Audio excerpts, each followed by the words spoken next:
আপনারা কনফার্ম করলেন যে হয়ও নাই। সো হয়নি, হলে হয়তো আমরা জানতাম, হয়নি। তো ইন্ডিয়াতে হয়েছে, ইন্ডিয়াতে বেশ অনেকগুলো হয়েছে। তারা সেখানে আমাদের থেকে ইকোনমি বড়, যদিও পার ক্যাপিটাে আমরা হয়তো ইন্ডিয়াকে টাচ করে ফেলেছি বা করতে যাচ্ছি বা ক্রস করতে যাচ্ছি, but India as a economy is a big economy, as a country is a big country. ওইখানে আমাদের থেকে বেশি বিদেশি কোম্পানিরা আছে। মোকদ্দমাগুলো বেশি হয়েছে বিকজ তাদের ইকোনমিক অ্যাক্টিভিটিস গুলো সেরকম বেশি যেহেতু।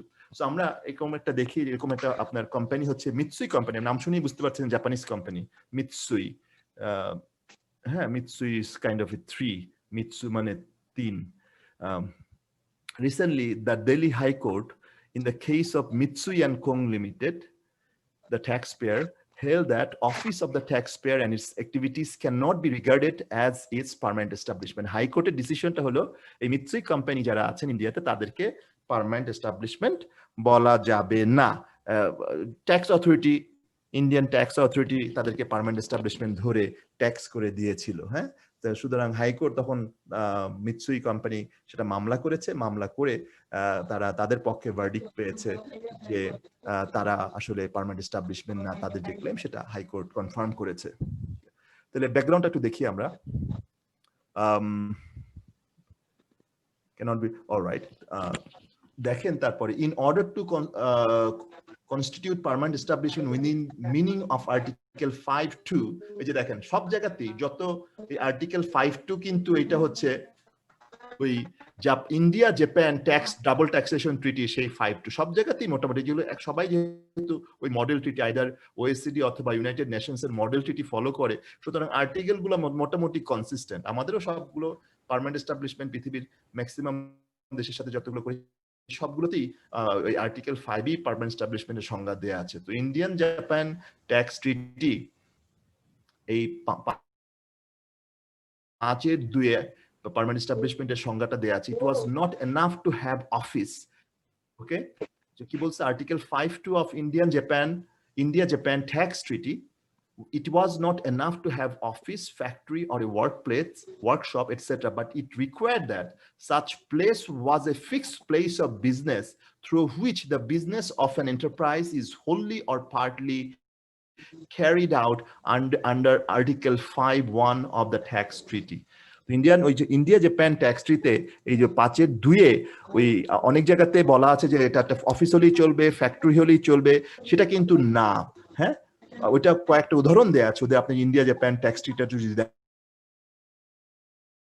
দেখেন না, বা একটা ফ্যাক্টরি হলেই হবে না, বা ওয়ার্কশপ হলেই হবে না, বাট এটা a fixed place of business হইতে হবে, which is the main thing, a fixed place of business through which the business of an under article 5 ওটাই বলা আছে, পার্মানেন্ট এস্টাবলিশমেন্টের সংজ্ঞাটা দেয়া আছে, a fixed place of business which is through which the business is carried out partly or fully, এভাবেই বলা আছে। সুতরাং the liaison office of the taxpayer was not in fact used for the purpose of business. So এইটা যদি permanent establishment না হয়, so permanent establishment আর permanent establishment না হলে that is counted as liaison office. এটা একটা জিনিস। হ্যাঁ, বাংলাদেশেরও লিয়াজন অফিসের আপনি যদি বিডার, আমি যদি দেখাই আপনাদেরকে, বিডার ওয়েবসাইটে দেখেন কিভাবে লিয়াজন অফিস প্রতিষ্ঠা করতে হয়, আপনি তাহলে বিডার ওয়েবসাইটে যাই, বিডার, এখানে আপনি পাবেন investment opportunities, potential doing business, investment, why investment climate is of doing business, liaison office যদি আপনি এখানে সার্চ দেন পাওয়ার কথা, liaison office LO,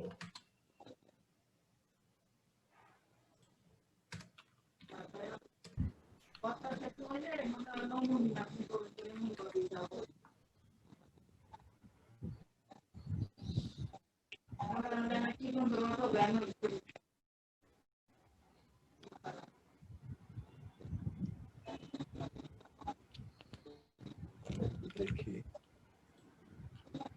liaison office BIDA related কি আছে, setting up branch office, liaison office, হ্যাঁ,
আরজেসির ওয়েবসাইটে আছে, আবার বিডাতে থাকার কথা ডেফিনেটলি। বিডা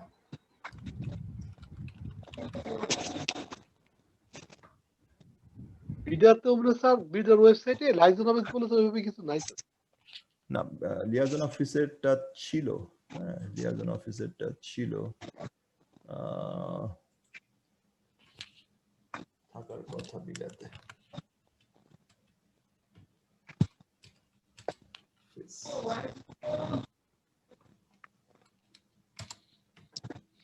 নাই liaison অফিসেরটা।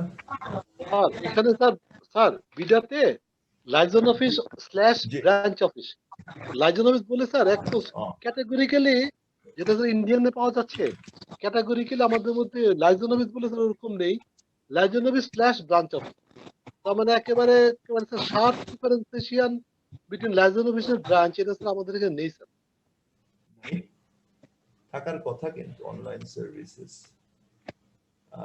about Vida Why Bangladesh liaison office করতে হলে কি কি লাগে এখানে ছিল কিন্তু annual reports error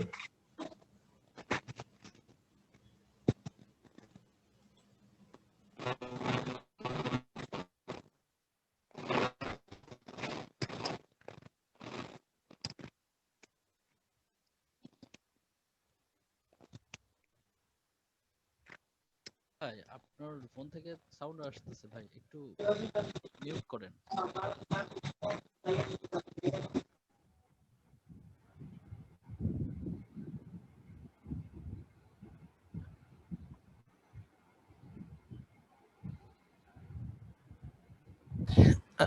যাই হোক আমরা ওটা জি বলেন।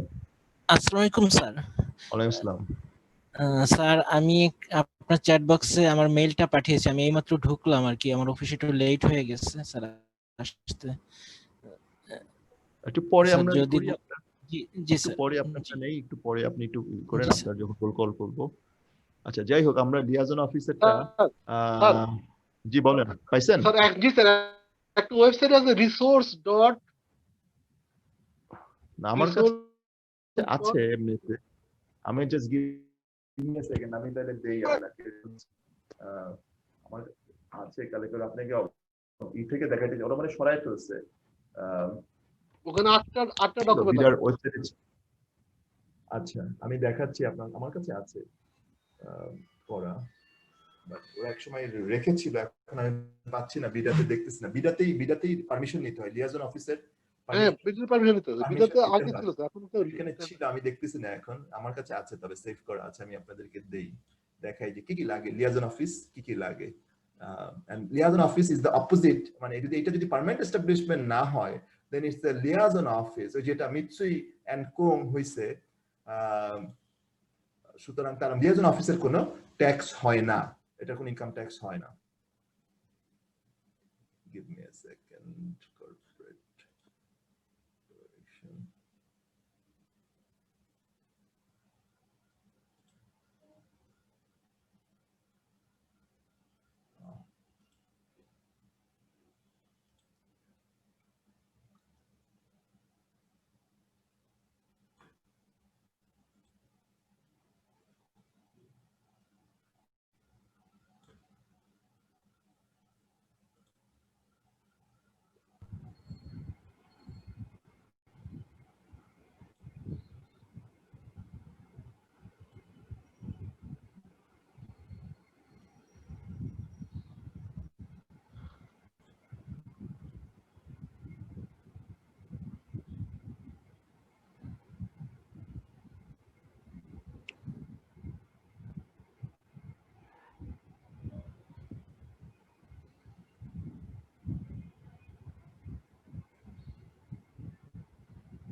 হ্যালো, আসসালাম।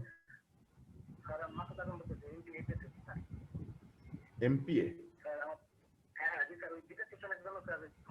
আচ্ছা, আপনি কি রাত 10:30টার দিকে ফোন দিবেন? হ্যাঁ, রাত 10:30 দেন, আমি একটা ক্লাসে যাচ্ছি। হ্যাঁ, ঠিক আছে। আচ্ছা, এই যে আমি পেয়ে গেছি আপনাদের formation of a company in Bangladesh.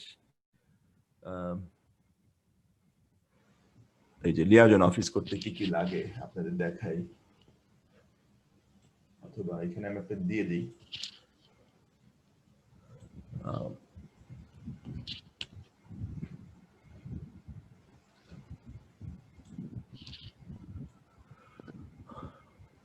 Share করি আপনাদের সাথে। এই যে দেখেন, এটা বিডার সাইট থেকে নেয়া। হ্যাঁ, দেখেন কি কি লাগে একটা liaison office. Liaison office refers to an establishment which does not get, আপনারা দেখতে পাচ্ছেন, involved in any kind of commercial activity. Commercial activities have not been defined under BOI guideline. BOI মানে এটা বিডার আগের বাংলাদেশ বোর্ড অফ ইনভেস্টমেন্ট আগে ছিল, তাই না? বোর্ড অফ ইনভেস্টমেন্ট, এখন এটার নাম হচ্ছে বিডা। যদি কোনো মানে এটার গাইডলাইন নাই, through the guideline suggested that liaison office cannot get involved any kind of commercial activity. However, in general terms, commercial activities means activities relating to income generation. The liaison office typically promotes the activities within Bangladesh of the parent company, parent office abroad, as far as permitted by the Board of Investment Dhaka, Bangladesh, without getting involved in income generating activities. Liaison office can act as a straight of communication between parent office abroad and the parties in Bangladesh. It is not allowed to carry out any business, trade, or industrial activities in Bangladesh. আপনি বুঝতেই পারতেছেন, এটা শুধুমাত্র communication করবে এবং parent অফিসের সাথে বাংলাদেশের যে পার্টি আছে তার সাথে। এটা হচ্ছে একেবারে থিওরিটিক্যাল একটা লিয়াজন অফিসের একেবারে আইডিয়ালি এভাবে হওয়া উচিত। Liaison office and representative office refers to the same entity in Bangladesh, as their permitted activities and characteristics are more or less same, and the establishment procedure is also the same under BOI. এটা আগের, যেহেতু Bangladesh board of investment আগে যেটা বিডার আগের রূপ board of investment. তাহলে representative office অথবা লিয়াজন অফিস বাংলাদেশে একই জিনিস বোঝায়। কি কি লাগবে? How to incorporate liaison office in Bangladesh? In order to incorporate liaison office in Bangladesh, prior authorization of BIDA, Bangladesh Investment Development Authority, যেটা আগে ছিল BOI, না, will be required in order to set up a liaison office, and the outside investor intending to set up a liaison office is required to submit application in the prescribed form alongside the following documents, which must be attested by the by the Bangladesh Embassy or High Commission of the country origin, or apex chamber of commerce of the country of origin. যেই দেশের Bangladeshi high commission অথবা embassy, depending on কোন দেশে আছে, আর অথবা ওই দেশের chamber of commerce, apex chamber, main chamber of commerce যারা আছেন, তারা অ্যাটেস্টেশন লাগবে যে তারা আসলেই একটা ব্যবসা কাজে যাচ্ছে, অন্য কোনো পলিটিক্যাল বা অন্য কোনো কাজে যাচ্ছে না, সেটা তাদের সেই সত্যায়ন করে দিবে তারা। হ্যাঁ, এটি করে তারপর কি কি করতে হবে দেখেন। Prescribed form of application, memorandum of association and article of association of the principal company, মানে parent company, certificate of incorporation of the principal company, name and nationalities of the directors, promoters of the principal company, board resolution to open the liaison office, board resolution লাগবে যে তারা liaison office বাংলাদেশে করতে যাচ্ছে, audited accounts of the last financial year, proposed organ of the office showing the post to be occupied by expatriates as well as local personnel. So liaison office কিন্তু বিদেশিরাও যেমন থাকতে পারে, লোকাল রিক্রুটমেন্টও তারা কিন্তু করতে পারে। List of activities of the proposed office of the company, letterhead, কি কি করবে, হ্যাঁ, তাইলে, এবং how much time required to open a liaison office in Bangladesh. Once the appointment documents are submitted to BOI, it takes about 2 to 3 weeks. আমাদের কালীশঙ্কর রায় বাবু বলতে পারবেন যে আসলে 2 থেকে 3 সপ্তাহ লাগে কিনা, কয় সপ্তাহ লাগে? স্যার ওটা মাস বললে হবে না স্যার, মাস গুনলে হবে না, না স্যার, এখন কি বছর লেগে যায়? স্যার 6-7 মাসের নিচে হয় না স্যার, 6-7 মাসের নিচে হয় না। এখানে ওনারা যদিও বলতেছেন 2-3 সপ্তাহে, এটা 6-7 মাসের নিচে হয় না। আচ্ছা দেখেন, fees required for opening up a liaison office. The cost of opening up a liaison office in Bangladesh office is BDT 25,000 টাকা, and inward remittance of $50,000 needs to be remitted to the local office account from the parent company. তাহলে মোটামুটি একটা account খুলে $50,000 পাঠাইতে হবে এবং liaison অফিসের জন্য আপনার প্রায় 25,000 টাকার মতো খরচ হবে। এটা হচ্ছে এইখানে স্যার বলেন স্যার ইন প্র্যাকটিসে এইখানে একটা স্যার ফাঁক রয়ে গেছে। এই যে কিরকম? এখানে বলতেছে যে $50,000 রাখতে হবে। জি এখানে স্যার ওই একটা ওই ফরেন নন কনভার্টেবল অ্যাকাউন্ট খুলতে হবে ব্যাংকে, জি এবং ব্যাংকে তারপরে স্যার এটা রিমিটও করা যাবে না, ব্লকড অ্যাকাউন্ট হবে। আচ্ছা অ্যাকাউন্ট খোলার আগে ওই বিজার জি। একটা স্যার চিঠি লাগবে, নতুবা ব্যাংক তার ওই অ্যাকাউন্টটা খুলবে না। এই জিনিসটা তো এখানে গ্যাপ করে গেছে। আচ্ছা আচ্ছা ওকে হ্যাঁ গেলেই স্যার ওরা তো প্রি কন্ডিশন বলছে, জি ওই গেলেই তো ব্যাংক স্যার আর আপনার এটা এখান থেকে ওই টাকা ওই অফিস ক্লোজ না করার আগ পর্যন্ত এখান থেকে টাকা রেমিট করা যাবে না। এখানে যত রকম না ক্লোজ না স্যার, হুম? এটা স্যার যতক্ষণ পর্যন্ত পারমিশন না পাবে হ্যাঁ লাইসেন্স অফিসের, হ্যাঁ এবং এখানে একটা কোম্পানি ফর্ম করতে হবে। জি ওই যে স্যার নন কনভার্টেবল অ্যাকাউন্ট, নন অপারেটেবল অ্যাকাউন্ট, ফরেন কারেন্সি অ্যাকাউন্ট, হুম হুম এটা করার জন্য স্যার বিডার একটা অ্যাপ্রুভাল কনফারেন্স লেটার লাগবে টু দ্য ব্যাংক। জি না সেটাই কারণ ফরেন কারেন্সি অ্যাকাউন্ট তো আর এমনি এমনি খুলতে দিবে না কাউকে, কোনো প্রপার ওই কথাটা অথরিটি এখানে পারমিশন লাগবে এবং এখানে জি ইনকাম আসবে না, শুধুমাত্র বিদেশ থেকেই আসতে হবে এবং লোকাল যত এমপ্লয়িজ আছে তাদের বেতন এই অ্যাকাউন্ট থেকে যাবে, তাই তো? জি স্যার জি স্যার জি স্যার রাইট এবং এখানে অনেকটা ই আছে আপনার অনেক সময় যেটা হয় যে যারা ফরেন এমপ্লয়ি আছেন তাদের পুরো স্যালারি কি এখান থেকে যাবে কিনা নাকি পার্সিয়ালি তাদের দেশে তাদের নিজস্ব অ্যাকাউন্টে পেমেন্ট হবে, দিজ আর ইম্পর্টেন্ট। এইটা হচ্ছে গিয়ে আপনার ডিসপিউটের ইস্যু। যে আমার ধরেন একজন বাংলাদেশের লিয়াজন অফিসের যিনি সিইও, উনি হয়তো বেতন পান $15,000 পার মান্থ অথবা $20,000 পার মান্থ, হ্যাঁ উনি হেড, তো ওনার পুরো বেতন তো আর বাংলাদেশে খরচ লাগে না। উনি হয়তো এরকম করে আসছেন যে বাংলাদেশে $10,000 দিবে আর ওই আমি আমেরিকায় থাকি, আমেরিকার সিটিজেন, আমেরিকাতে তার অ্যাকাউন্টে 10,000 যাবে। কিন্তু তার পুরো কাজটাই কিন্তু বাংলাদেশে বসে করতেছে, বাংলাদেশ কিন্তু তার সোর্স কান্ট্রি। হ্যাঁ সুতরাং এইগুলো these are the tax issues এখন করতেছে, রাইজ করতেছে যে উনি লিয়াজন অফিসে কাজ করছেন বাট উনি যদি চান ওনার পুরো স্যালারিটা কি বাংলাদেশ থেকে বাংলাদেশে আসলে ওনার অ্যাকাউন্টে যাচ্ছে কিনা। হ্যাঁ so these are common issues নাকি কালীশঙ্কর বাবু?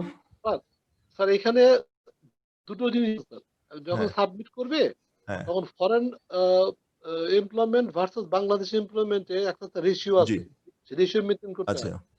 এবং যে পেমেন্টটা স্যার আসবে ওই যে অ্যাকাউন্ট এখন খুলবে ওই অ্যাকাউন্ট থেকে সমস্ত পেমেন্ট হবে, এবং ডলারে কেউ নিতে পারবে না। ওই সবার টাকা অ্যাকাউন্টে খুলতে হবে, ইকুইভ্যালেন্ট ডলার যাবে স্যার। এখন ফরেন যারা আসবে, ফরেন এমপ্লয়মেন্টে যারা আসবে তাদের স্যালারি ওরা আপনার আরেকটা অ্যাকাউন্ট করবে, ওরা ডলারটা কনভার্টেড হয়ে টাকায় যাবে। তার মানে স্যার ব্যাংক এই ফরেন কারেন্সি অ্যাকাউন্ট থেকে যে ডলারটা যাবে সেটা হবে ইকুইভ্যালেন্ট টু টাকা, সে 50,000, 1 লাখ হোয়াটএভার। এবং এই যে টাকাটা স্যার যার স্যালারি অ্যাকাউন্টে আসবে সেটাকে তারা রিকনভার্ট করতে পারবে না। আচ্ছা রাইট আবার রিমিট ব্যাক করতে পারবে না, রিমিট ব্যাক করতে পারবে না। সেজন্যই অনেকে যেটা করে যেহেতু বাংলাদেশে তার পুরো খরচটা হবে না, কারো যদি বেতন যদি $20,000 হয়, হ্যাঁ তাহলে সে পুরো টাকাটা বাংলাদেশে দেখাচ্ছে না, সে হয়তো $5,000 $7,000 বাংলাদেশের কস্ট অফ লিভিং অন্যান্য দেশের তুলনায় অনেক কম, হ্যাঁ হয়তো তার $5,000 হয়ে যায়, সে বাকি $15,000 হয়তো তার নিজস্ব দেশে নিচ্ছে। ধরেন বিশেষ করে আমেরিকা হলে নিবে না যেহেতু ট্যাক্সের অত নেই, বা অনেক দেশ আছে যেসব দেশে ধরেন সিঙ্গাপুর ট্যাক্স একটু কম, বা অনেক দেশ আছে যেগুলোতে ট্যাক্স কম, সৌদি আরব, ইউএই, ইন্ডিভিজুয়াল ট্যাক্স রেট অনেক কম। সো তার জন্য সুবিধা হচ্ছে বাংলাদেশে ওই স্যালারিটা না নিয়ে ওই দেশে যদি স্যালারিটা নেয় তাহলে তার জন্য লাভ হয়। সো লিয়াজন অফিস আর পি আপনার এই দুইটার মধ্যে অনেক সময় এই কেসগুলো হয়, এবং আপনারা দেখলেন যে মিৎসুইয়ের যে কেসটা সেইটা এটা কিন্তু আসলে তারা ছিল লিয়াজন অফিস, কিন্তু ট্যাক্স অথরিটিস তাকে বলছে যে না তোমরা ইউ হ্যাভ ওই তোমাদের যে লিমিটটা ছিল সেটা আসলে ক্রস করছো, সুতরাং তোমাদেরকে ট্যাক্স দিতে হবে। But then finally it was decided in the high court of Indian Delhi high court, এটা ঠিক হয়েছে যে না তাদের জন্য তারা আসলে তাদের লিমিটটা ক্রস করে নাই। তারা তার লিমিটের মধ্যেই আছে। এটা যদিও তারা ফ্যাক্টরি করছে বা অফিস করছে বা ওয়ার্কশপ করছে, ইন্ডিয়া এবং জাপানের ট্রিটি অনুযায়ী এটা ফিক্সড প্লেস অফ বিজনেস না, এবং এটার থ্রুতেই তারা সব বিজনেস করেন। আমরা একটু দেখি ডিটেলটা, ফ্যাক্ট অফ দ্য কেস কি ছিল। The taxpayers is a non resident company having its headquarter in Japan. So এটা ইন্ডিয়ার কোনো কোম্পানি না, ইন্ডিয়াতে তারা রেজিস্ট্রি করে নাই। এস মিৎসু হচ্ছে জাপানে একটা resident company. The taxpayer had 2 projects in India during the year. Under consideration, the taxpayer filed income tax return declaring income which was subsequently revised. Okay, the assessing officer AO made an addition holding that the taxpayer had a permanent establishment in India under the tax treaty. She was a permanent establishment. The AO, মানে assessing officer, observed that the taxpayer had a liaison office in India, which helped the taxpayer in finding new purchasers and sellers of goods and merchandise.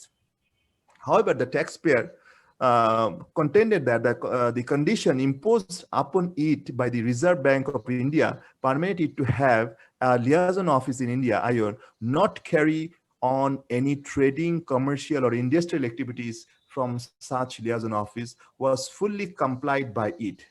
হ্যাঁ, ওরা বলছে না, আমাদেরকে যেভাবে বলা হয়েছে আমরা ওইভাবে কোনো কমার্শিয়াল অ্যাক্টিভিটিস করি নাই, আমরা একটা লিয়াজন অফিসের যে কাজ করার দরকার, কমিউনিকেশন করা, হ্যাঁ, বা ডিসপ্লে করা মাল, হ্যাঁ, বা মনিটর করা লোকাল অ্যাক্টিভিটিস, এই কাজগুলোই করেছি, সুতরাং আমাদের ট্যাক্স হবে না। The liaison office merely provided information to the overseas office, and therefore the taxpayer had declared nil income in respect of its liaison activity in India. Tax return submit করতে হয়, but nil income হিসেবে submit করছে তারা। হ্যাঁ, যেটাই করার উচিত তারা করেছে, যে তারা কোনো ইনকাম করে নাই। The assessing officer observed that the details of the telephone expenses of the project office, telephone expense of the project, indicate that some part thereof pertain to the liaison office. The AO officer therefore concluded that it is very difficult to say that the liaison office is totally separated from the project operations, the imports, the exports done by the taxpayers. So যে ওরা একটা project ছিল, ওরা বলতেছে না, এই liaison office আর এই project তারা আসলে মিলেমিশে একাকার হয়ে গেছে, কোনটা লিয়াজন অফিস আর কোনটা প্রজেক্ট, অন্য দুইটা প্রজেক্ট করতেছে সেটা বলাটা ভেরি ডিফিকাল্ট। হ্যাঁ, the AO held that income from the power project was also held to be taxable under section 44BBB of the Income Tax Act 1961, Indian Income Tax Act holo 1961, by taking the profit at 10% of the total turnover. Accordingly, certain income was added to the taxpayer's income, and the loss of the power project claimed by the taxpayers was disallowed. The Commissioner of Income Tax appeal held that liaison office cannot be treated as having permanent establishment in India. However, the AO was justified in taxing income from power project under section 44BBB of the Act.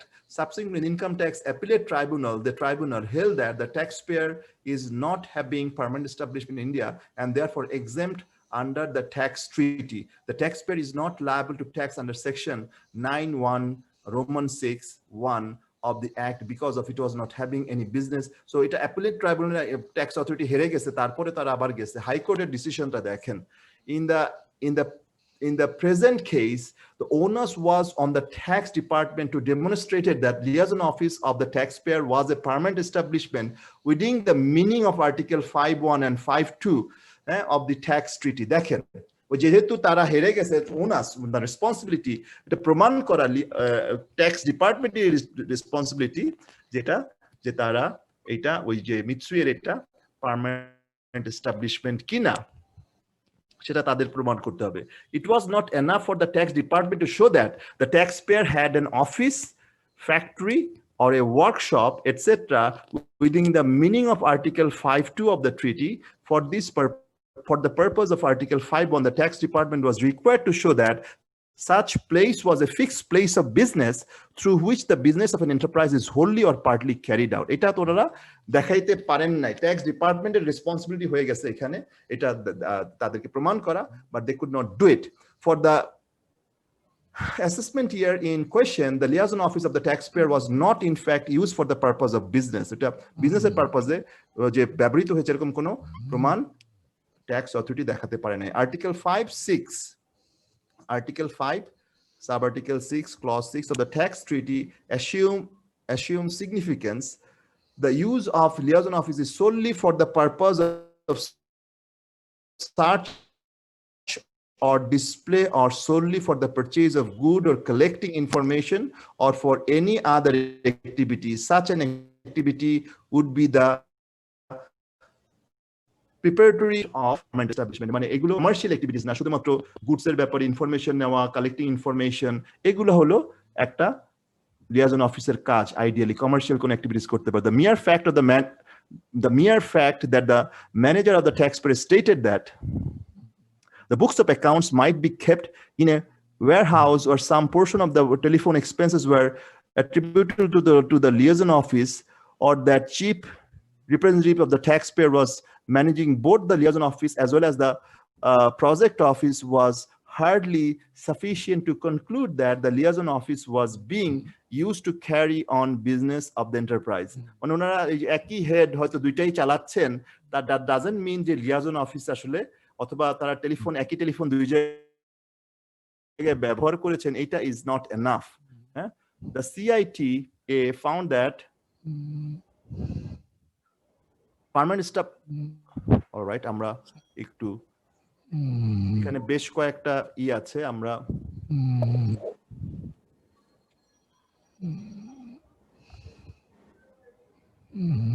কে ঘুমায় নাকি? আমরা কেউ বোধহয় ঘুমিয়ে পড়েছেন। একটু mute করে দেন sir, এটা খুব ক্লান্ত স্যার, তার দোষ নাই স্যার। I can understand. সারাদিন অফিস করে তো স্যার, কিছু করা না, প্রবলেম হয় ভাই সারাদিন বয়স হয়ে গেলে। আমরাও বৃদ্ধ নিয়াজ ভাই। না আপনি ইয়াং কি বলেন, আমাদের স্যারও ইয়াং, আমরাও সবাই ইয়াং, এখন এনার্জেটিক। ক্লাসের মধ্যেও আর একটু সবাইকে এখন তো আপনারা বাসায় আছেন অথবা অফিসে আছেন, আমরা ইভেন আমরা ক্লাসেও এটা পাই যে অনেকে টায়ার্ড হয়ে যান। অলরাইট, আমরা তাহলে কনক্লুশনে চলে যাই, আমরা একটু কনক্লুশনে চলে যাই এইটার। So our comments, the issue with respect to liaison office constituting permanent establishment in India has been a matter of debate before courts tribunal. So এটা কিন্তু ওই এটা কি liaison office নাকি permanent establishment, এটা কিন্তু it's a matter of debate, এটা চলেই আসতেছে। In some of the cases it has been held that liaison office does not।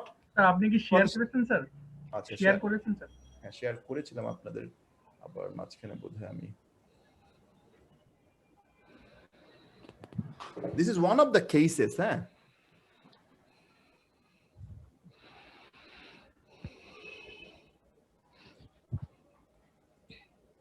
দেখেন। সো এটা হচ্ছে এই কেসটার যিনি লিখেছেন তার comment. The issue with respect to liaison office constituting permanent establishment in India has been a matter of debate before courts tribunal. এটা কিন্তু এটা একটা one of the cases, আপনি আবার পাবেন যে অন্য কেসে এটার এগেইনস্টে রায় হয়েছে ইন্ডিয়াতে, বিভিন্ন কোর্টে, ইন্ডিয়াতে বিভিন্ন প্রভিন্সে বিভিন্ন রকম অনেকগুলো প্রভিন্স আছে আপনি জানেন, এবং বিভিন্ন জায়গায় বিভিন্ন রকম রায় হয়েছে। In some of the cases it has been held that liaison office does not constitute fixed place permanent establishment in India because of the liaison office was carrying on operation within the restricted activities, preparatory or auxiliary, permitted by the RBI, Reserve Bank of India. On the other hand, in some of the decisions it has been held that liaison office constitutes fixed place of permanent establishment because it was carrying on certain commercial activities which were core activities of the taxpayer. এটা কিন্তু হইছে আর কি, liaison office কি করবে ইন্ডিয়াতে এই নিয়ে যথেষ্ট পরিমাণ বিভিন্ন কেসে বিভিন্ন রকম ভার্ডিক্ট কিন্তু আসছে। এই যে আপনারা রেফারেন্স দিয়ে দিচ্ছে, এই যে কোনটার ক্ষেত্রে কোনটা, এই যে মিৎসুই কেসে হয়তো কোর্ট বলছে যে liaison অফিস, আর আরেকটা কেসে দেখেন ব্রাউন ভার্সেস শার্প আইএনসি, এটা কিন্তু উল্টো রায় হয়েছে, এটা একটু আগের কেস বোধহয়।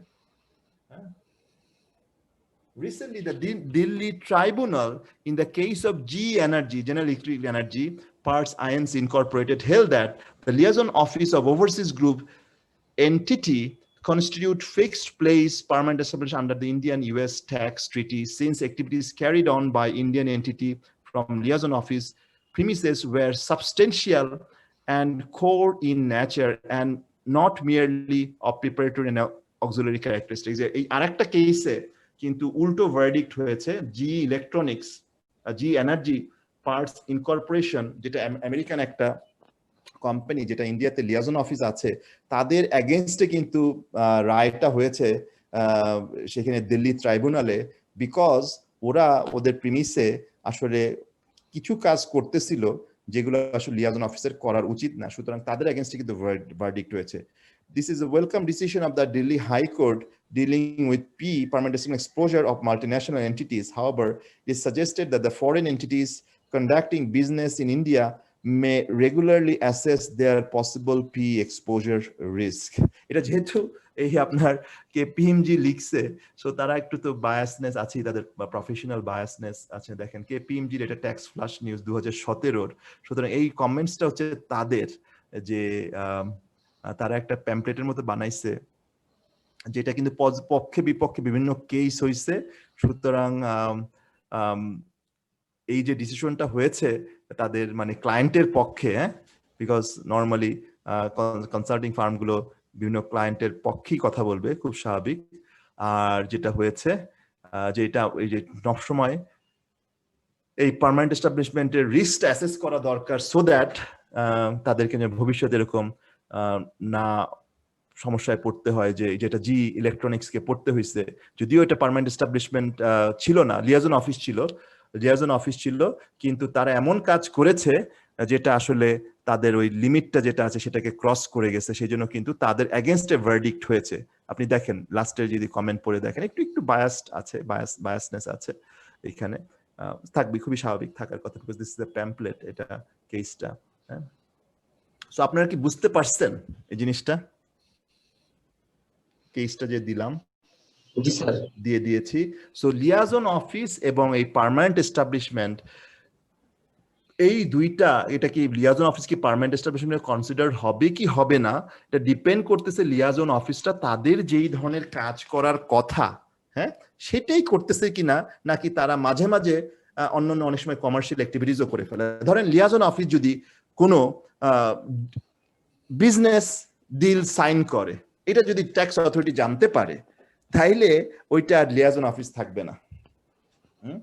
অথবা শুধুমাত্র তারা যদি এরকম করে সবকিছু প্রিপেয়ার করে দেয় যে তারা একটা কন্ট্রাক্টে সাইন করতে যাচ্ছে, মালের অর্ডার দিবে, এখানে কোনো ধরেন লোকাল কোম্পানিকে মালের অর্ডার দিবে, সবকিছু ডকুমেন্টেশন তারা করছে, সবকিছু ইনফরমেশন নিয়ে দিছে, বাট ওইটা that is sign by the parent office, তাইলে তাদের কাজকর্ম ঠিক আছে। বাট কখনো কখনো হয়তো কোনো কারণে বুঝে বা না বুঝে তারা যদি এরকম হয় যে তারা ওই লিয়াজন অফিসেরই যিনি হেড আছেন ওনার সাথে সাইন হয়েছে লোকাল কোনো কোম্পানির, এনবিআর কিন্তু চলে আসবে যে তুমি এটা করতে পারো না, তুমি এখানে বসে লিয়াজন অফিস, তুমি এখানে বসে ব্যবসা শুরু করে দিছো, you can not do it. হ্যাঁ, সো এটাকে বুঝতে হবে। লিয়াজন অফিসের কাজ হলো ইনফরমেশন কালেক্ট করা, মনিটর করা, ডিপেন্ডিং অন কি ধরনের আপনার লিয়াজন অফিস, বিভিন্ন জনের বিভিন্ন লিয়াজন অফিস হতে পারে।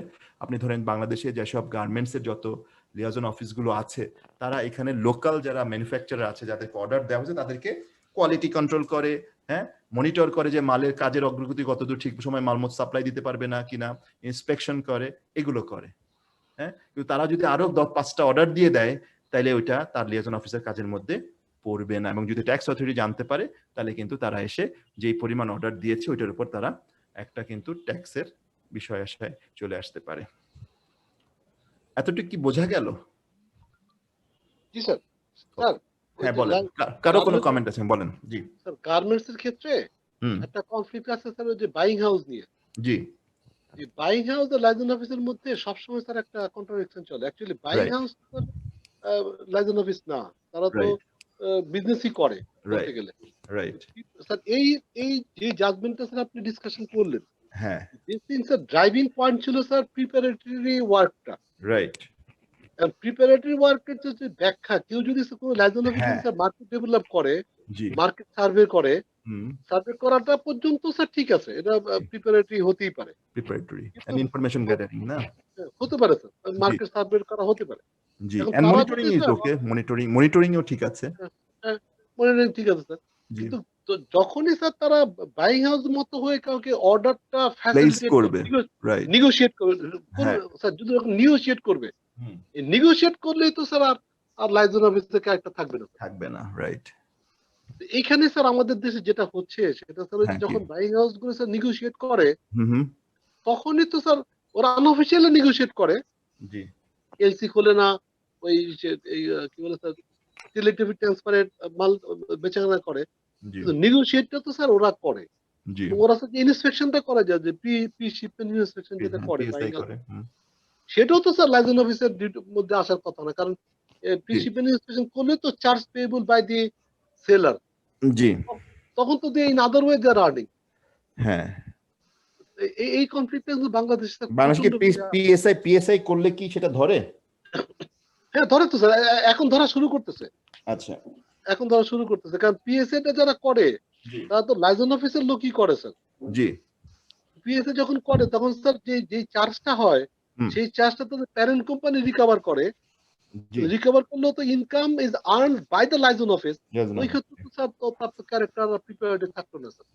রাইট এটা নিয়ে স্যার ঝামেলা শুরু হচ্ছে, ঝামেলা শুরু হচ্ছে না ওকে না these are the application ফিল্ডে কি হচ্ছে সেটাই বাট আপনারা এসএসটা বুঝতে পারছেন যে পার্মানেন্ট এস্টাবলিশমেন্ট এন্ড লিয়াজন অফিসের মধ্যে এই যে ডিফারেন্সটা এবং এইটা আছে আমাদের সেকশন 5 আর্টিকেল 5 এ এবং আমাদের সবগুলো ট্রিটির মধ্যে এগুলো আর্টিকেল 5ই আছে এবং আর্টিকেল 5 এর সাথে এই যে আর্টিকেল 7 এর যে যে সূত্রটা বা যে সংযোগটা আর্টিকেল 7 এ বলেছে যে আমাদের অন্যান্য ট্রিটির মতো সব বাংলাদেশেরও যেসব ট্রিটিগুলো করেছে যে যদি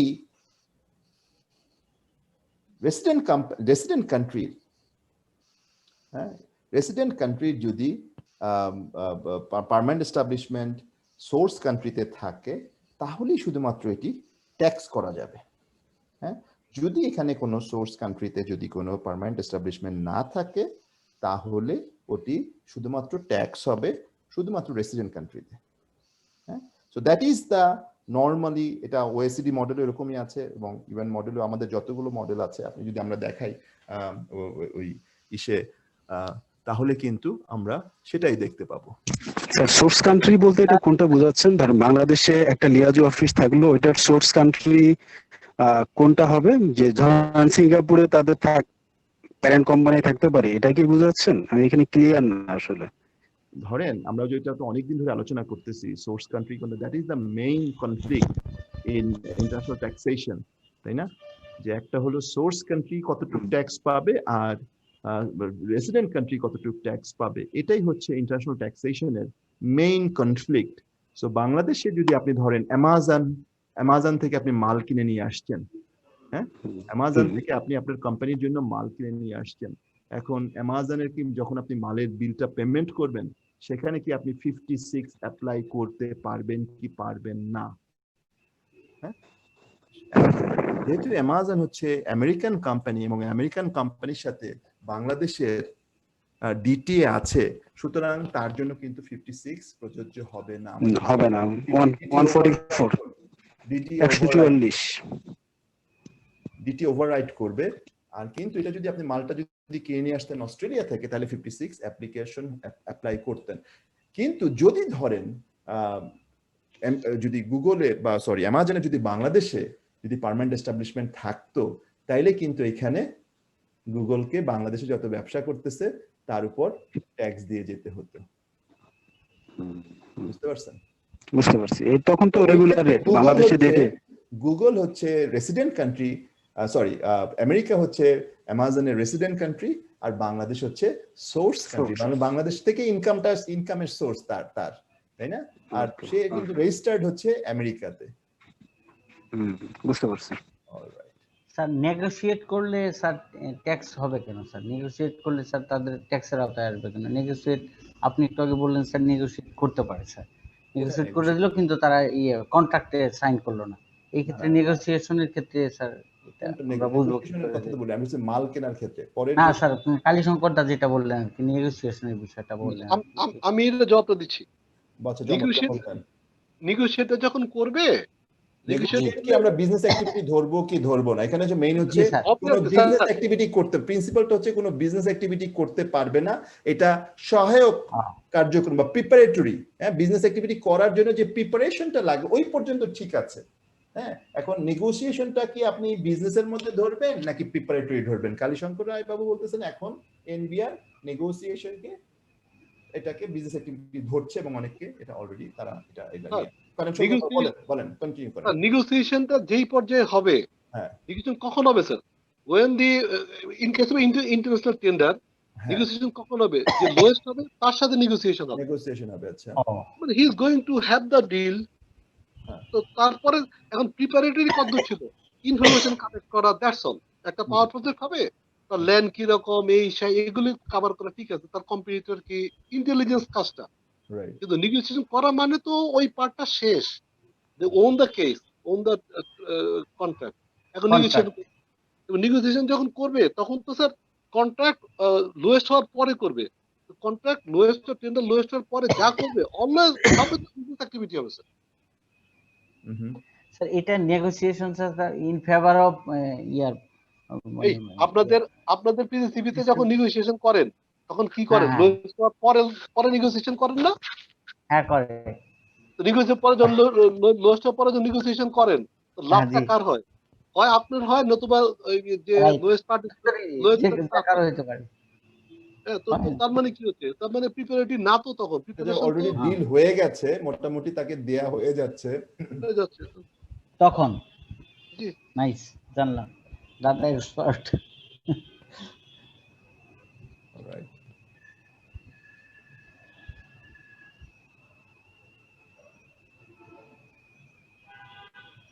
তবে আমার অভিজ্ঞতা কি, আমি মানে কিছু নেগোসিয়েশনের কাজ করেছি। এখন অনেক সময় যারা করছেন হয়তো সবার সাথে আগেই নেগোসিয়েশন করছেন, কাজের আগেই। হ্যাঁ, দুজনের সাথে নেগোসিয়েশন করে ফার্দার প্রাইসটা কমিয়ে দেন ফাইনালি, যদিও এটা হওয়া উচিত না। হ্যাঁ, এটা আইডিয়ালি এরকম হওয়া উচিত না। আপনার কাজটা দেওয়া উচিত যিনি লোয়েস্ট বিডার হবেন তাকে দিয়ে তার সাথে আপনি নেগোশিয়েট করবেন। কিন্তু কখনো কখনো এরকম হয়েছে যে আপনার কাজ করার সময় হয়তো 3 জন কাজ সাবমিট করেছেন, টেন্ডার সাবমিট করেছেন, 3 জনের সাথে নেগোশিয়েট করে ফার্দার কমিয়ে তারপরে কাজ দেওয়া হচ্ছে। হ্যাঁ স্যার, আমার কোম্পানিতে স্যার সিএস করার পরে অডিট গিয়ে আবার চেক করে স্যার, অডিট গিয়ে চেক করে আবার মানের দাম কমায়। রাইট, সেটাই, এটা ডিপেন্ড করে কনটেক্সটের উপরে। এটা আসলে ওভাবে না হয়, আমি বিকজ আমার ব্যক্তিগত অভিজ্ঞতা, আমি ঢাকা বিশ্ববিদ্যালয়ের হয়ে বিভিন্ন জায়গাতে যখন কাজ করি নেগোসিয়েশনে আমরা গিয়েছি, ঢাকা বিশ্ববিদ্যালয়ের হয়ে এরকম হয়েছে। আবার ওটাও হয়েছে যে আপনি লোয়েস্ট বিডার কি করে দেন। পাবলিক প্রকিউরমেন্ট রুলে নেগোসিয়েশন ইজ এ স্টেপ, এটা করতেই হবে। আপনি কমান, দাম কমান আর না কমান, পাবলিক প্রকিউরমেন্ট রুল 2008 নেগোসিয়েশন একটা স্টেপ আছে, অনেক ফলো করতেই হয়। কিন্তু কখনো কখনো ওইটা আগেও করে ফেলছে কেউ, but as a supply provider আপনি কিন্তু ওই সময় আপনি হয়তো ওনার সাথে তো আইন দেখাইতে যাবেন না যে না আপনি তো এটা করতে পারেন না। হ্যাঁ, তাহলে হয়তো আপনাকে কাজই দিবেন না সে। জি বলেন, কালী রায় বাবু বলেন। এই প্র্যাকটিসটা আরইবি করে স্যার। আরইবি যখন পোল কেনে তখন তারা শর্টলিস্ট করে, শর্টলিস্ট করে 4-5 জনকে ডাকে। রাইট, প্রথম 5 জনকে ডাকে, ওই যে অ্যাকর্ডিং টু দ্য লোয়েস্ট, যে first lowest, second lowest, third lowest ডাকে। দেখে বলে যে তোমরা এই 5 জন ভাই প্রাইস এখানে, এবার তোমরা ভাগ করে নাও। আচ্ছা, ওইখানে কিন্তু স্যার ইসে হয়, ওই যে first lowest, second lowest, third lowest হতে হয়। জি, একেবারে যে সবাইকে না, ধরেন প্রথম কিছু কয়েকজনকে ডাকলো, দেখে তখন তাকে ফ্ল্যাট রেট করে দেয়। ফ্ল্যাট রেট করে তারপরে স্যার সবাইকে প্রপোর্শনালি কাজটা দিয়ে দেয়। এটাকে নেগোসিয়েশনই করে। কিন্তু ওই নেগোসিয়েশনটা আপনি যেটা বললেন একেবারেই স্যার ইথিক্স এর বাইরে। কারণ ফার্স্ট লোয়েস্ট তো পুরো কাজ পাওয়ার কথা। রাইট, ওইটা একেবারে ইথিক্স এর বাইরে স্যার। বাট হচ্ছে, এটা হচ্ছে প্র্যাকটিক্যালি, আরবিতে অহরহ হচ্ছে স্যার। আচ্ছা, ঠিক আছে জি, হ্যাঁ। আর আরো কারো কোনো মতামত আছে বা অভিজ্ঞতা এগুলো আমরা অভিজ্ঞতা শেয়ার করছি। জি বলেন। স্যার নেগোশিয়েট করার পরে যে প্রাইসটা কমানো হয় তখন যে কাজটা করে তখন কাজটা কিন্তু আগের মতো করে না ওরা। জি করে না, কি করে না? আগে মানে 100 টাকার প্রাইস ফিক্স আপ হয়ে গেছে, এখন তো 20 টাকা কমালো বা 10 টাকা কমালো ওখান থেকে নেগোশিয়েট করে, তো এখন তো 90 টাকা, তখন তারা কাজটা কিন্তু 90 টাকার মধ্যেই করে। আগে করলো 100 টাকার মতো, এখন করে 90 টাকার মতো। আমি দেখলাম স্যার আমার কোম্পানিতে এরকম যেটা হচ্ছে। সেটা তো পরের ব্যাপার, কিভাবে ওই ইস্যুটা আলাদা ভাইয়া, ওই ইস্যুটা আলাদা, ওইটা আলাদা না। এখানে আমাদের কোয়েশ্চেন যেটা ছিল, একজন কোয়েশ্চেন করেছেন, খুবই ভ্যালিড কোয়েশ্চেন। আপনি নেগোশিয়েশনকে কি কমার্শিয়াল অ্যাক্টিভিটির মধ্যে ধরবেন নাকি প্রিপারেটরি অ্যাক্টিভিটির মধ্যে ধরবেন? হ্যাঁ, সেটা ছিল। কারণ প্রিপারেটরি অ্যাক্টিভিটি হলে সেটা আসলে লিয়াজন অফিসের কাজ, আর যদি আপনি এটা কমার্শিয়াল অ্যাক্টিভিটি হয়ে যায় তখন এটা পার্মানেন্ট এস্টাবলিশমেন্ট হয়ে যাবে। হ্যাঁ, পার্মানেন্ট এস্টাবলিশমেন্টের কাজ। সো এটা একটা ভ্যালিড, এটা কিন্তু খুবই একটা ভ্যালিড একটা কোয়েশ্চেন, এবং এটা কিন্তু একটা one of the major point of argument. এই পার্মানেন্ট এস্টাবলিশমেন্ট রিলেটেড যত কেস হবে বা যত আর্গুমেন্ট হবে, this is one of the, আপনি দেখলেন আমরা কেসটাও পড়লাম। দিস ইজ দ্য, এটাই হচ্ছে লাইনটা, যেটা কি কমার্শিয়াল অ্যাক্টিভিটিস নাকি এটা কমার্শিয়াল অ্যাক্টিভিটিস না, প্রিপারেটরি অ্যাক্টিভিটিস। হ্যাঁ, ওকে। আমরা বোধহয় এখন আমরা বোধহয় একটু টেস্টটা নেই। আমরা আপনাদের আজকের জন্য বলে দেই, এটা হচ্ছে আমাদের একটা কাইন্ড অফ মক টেস্ট, সবাইকে দিতে হবে, না দিলে আমরা সেটার জন্য পেনাল্টি করব। কিন্তু খুব অশুদ্ধ হলে আমরা খুব একটা নাম্বার কাটবো না আপনাদের। এরপরে এটা দিয়ে আপনার যদি অভ্যস্ততা হয়ে যায়, তাহলে আমরা এরপর থেকে রেগুলার মানে মাঝে মাঝে আমরা এরকম সাডেন টেস্ট বা আনঅ্যানাউন্সড কুইজ, শর্ট টেস্ট এরকম নিব আমরা, যেটাকে বলা হয় মক টেস্ট বা হচ্ছে কি আপনার পপ কুইজ। হ্যাঁ, সো এইটা আমরা একটু, আপনারা কি সবাই প্রস্তুত আছেন? যাদের যাদের কাগজ কলম নাই, একটা কাগজ আর একটা কলম লাগবে। আপনারা ম্যাক্সিমাম 2 পৃষ্ঠা লিখতে পারবেন, 2 পৃষ্ঠার বেশি লিখবেন না, এবং খুব বড় বড় করে আমরা মানে খুব অনেকে আছেন যে 2 পৃষ্ঠার মধ্যে ফাঁকা ফাঁকা ওরকম লিখলে হবে না, আমরা 2 পৃষ্ঠার বেশি আপলোড করতে পারবেন না। করলে করা যাবে সিস্টেমে, কিন্তু আমাদের পরীক্ষার সময় এরকম স্পেস আমরা লিমিট করে দিব, বিকজ এরকম অনলাইনে অনেক পৃষ্ঠা দেখাটা অনেক সময় আপনার আপলোড করতে অসুবিধা হবে। সুতরাং আমরা বলবো যে 2 পৃষ্ঠার মধ্যে আপনি খুব যেভাবে আমরা লিখি ছোট ছোট করে সেভাবে লিখতে হবে, এরকম বড় করে লিখতে হবে না। ঠিক আছে, 2 পৃষ্ঠা। আপনার খাতার উপর নাম ধাম লেখার দরকার নেই। স্যার অনেক দূরে আছি তো। বলেন। দূরে থাকলে স্যার অনেক দূরে আছি তো, নেটওয়ার্কের প্রবলেম, সেই ক্ষেত্রে যদি আপলোড করতে না পারি, আপলোড যদি করতে না পারি, আপনার মেইলে যদি 10 মিনিট না, মেইলে দিলে হবে না তো, মেইলে দিলে হবে না, কারণ 40 জনের মেইল, এটা সম্ভব হবে না গুগল ক্লাসরুম। এই জন্য আপনাকে সময় দিব আমরা। হ্যাঁ, আপনাকে আমরা যথেষ্ট পরিমাণ, এটা আপলোড করতে 1 থেকে 2 মিনিট লাগে, কিন্তু আপনাকে আমরা দিব 10 মিনিট, আর ফাইনাল পরীক্ষার সময় আরেকটু বেশি সময় দিব। এখন এই যে টেস্টের জন্য আমরা 10-15 মিনিট সময় দিচ্ছি, আপনার এনাফ হবে। 2 মিনিট লাগে একটা জিনিস আপলোড করতে। বলেন স্যার। স্যার আমি একটু পরে জয়েন করছিলাম, পরীক্ষাটা আমার স্যার স্যার বলেন। হ্যালো, বলেন। স্যার আসসালামু আলাইকুম। ওয়ালাইকুম আসসালাম। স্যার আমার গুগল ক্লাসরুমে হচ্ছে স্যার আপলোডটা কিভাবে করব স্যার? আমি বলে দিব আপনারা কিভাবে করবেন। স্যার বুঝতে পারছি না কিভাবে আপলোডটা করব। হ্যাঁ, সেটা শেখার জন্য স্যার আমার গুগল ক্লাসরুমে হচ্ছে এটা নাই। কি নাই? স্যার আমার মেইল অ্যাড্রেসটা কি এখন দিলে ওই করা যাবে? মানে এতক্ষণ ছিলেন না, আমরা তো এগুলো করেছি সবাইকে। আপনি কি এখন জয়েন করলেন জাস্ট? Hello sir. না স্যার, আমি আরো আগে জয়েন করেছি স্যার, একদম ক্লাস শুরুর সময় না, একটু পরে স্যার। আমরা যাদের অ্যাড ছিল না। হ্যাঁ, আপনি বলেন আপনার জাফরিন, আপনার নামটা গুগল এইটা বলেন, আপনার জিমেইল আইডিটা বলেন। জি স্যার আমি বলছি, আমি জাফরিন ডট জেড, আমি কি চ্যাটে লিখে দিব স্যার নাকি বলবো স্যার? মুখে বলেন। জি স্যার, ZAFRIN। হ্যাঁ বলেন, তারপরে ডট ZFR। ওকে জি স্যার, @gmail.com. আচ্ছা, আপনি আপনার জিমেইলটা চেক করেন। স্যার আমি পাঠিয়ে দিয়েছি, আপনাকে অ্যাড করেছি, আপনি জিমেইলটা চেক করে ইন করে নেন। হ্যাঁ, স্যার জিমেইলে ঢুকে যান, আপনি ওটা ই করেন, জি ক্লিক করলে হ্যাঁ। স্যার আমি এমডি সাকিব আহমেদ স্যার, আমারটা বাকি ছিল। কেন সাকিব এতক্ষণ বাকি ছিল কেন আপনার? স্যার আমি ঢুকেছিলাম, আপনি বলছেন পরে দেওয়ার জন্য। আচ্ছা, আমি বলেন। SAKIB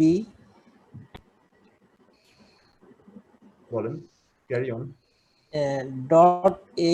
.ahmed হ্যাঁ .001 হ্যাঁ, আপনি কি নাই? আর ইউ শিওর আপনি নাই? জি স্যার। আচ্ছা, চলে গেছে আপনার কাছে। জি স্যার। আপনি গুগল মেইল চেক করেন, থ্যাংক ইউ। জিমেইল চেক করেন। আর কারো কোনো ইস্যু আছে? স্যার আমার একটা অ্যাটেন্ডেন্স ইস্যু ছিল স্যার। লাস্ট ক্লাসে আমি হেডফোনের প্রবলেম থাকাতে অ্যাটেন্ডেন্সটা দিতে পারছিলাম না। আপনি শেষের দিকে দিতে চেয়েছিলেন, পরে স্যার আপনি একটু ব্যস্ততার কারণে চলে গেছিলাম, তো স্যার ওইটা আর দেওয়া হয়নি স্যার। আমি এখন আমরা রোল কল করছি, এখন আপনি বলেন। জি স্যার, থ্যাংক ইউ। আমরা একটু রোল কলটা করে তারপরে আমরা টেস্টটা লিখব।